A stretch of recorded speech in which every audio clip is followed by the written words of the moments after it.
আগামী জাতীয় নির্বাচনের আগে রাজনৈতিক অঙ্গনের সবচেয়ে আলোচিত বিষয় জামায়াতে ইসলামী ও সমমনা 8টি দলের আসন সমঝোতা।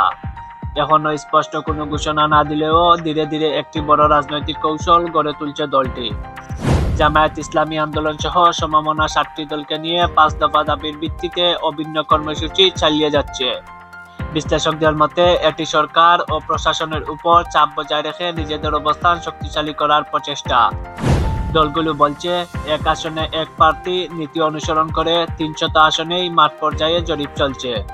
কোন এলাকায় কোন দলের জনপ্রিয়তা বেশি তার ভিত্তিতেই চূড়ান্ত প্রার্থী নির্ধারণ করা হবে।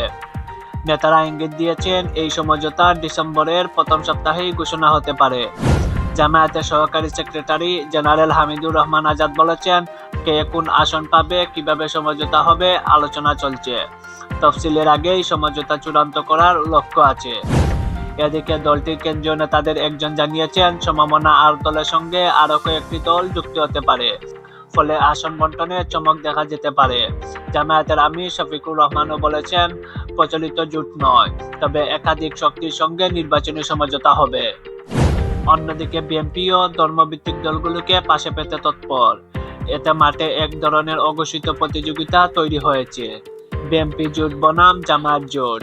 জামায়াত সমঝোতার পাশাপাশি চিকিৎসক, আইনজীবী, ব্যবসায়ী ও বিভিন্ন পেশার ব্যক্তিদেরও প্রার্থী করার পরিকল্পনা করছে। মনোনয়ন বঞ্চিত প্রভাবশালীরাও তাদের তালিকায় থাকতে পারেন। শুধু রাজনৈতিক সমঝোতা নয়, মাঠ প্রশাসনের রদবদলেও নজর রয়েছে জামায়াতের।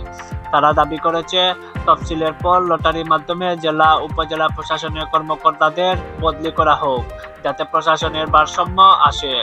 অনেকে মনে করছেন এটি দলীয় স্বার্থে প্রশাসনিক প্রভাব তৈরি করার কৌশলও হতে পারে। এদিকে 8 দল নতুন করে বিভাগীয় সমাবেশ ঘোষণা করেছে। 30 নভেম্বর রাজশাহী থেকে শুরু হয়ে 6 ডিসেম্বর সিলেটে গিয়ে শেষ হবে এই কর্মসূচি। রাজনৈতিক বিশ্লেষকদের মতে এটি সরকারের উপর চাপ ধরে রেখে রাজনৈতিক সুবিধা নেওয়ার প্রচেষ্টা, পাশাপাশি বিএনপিকেও চাপে রাখা।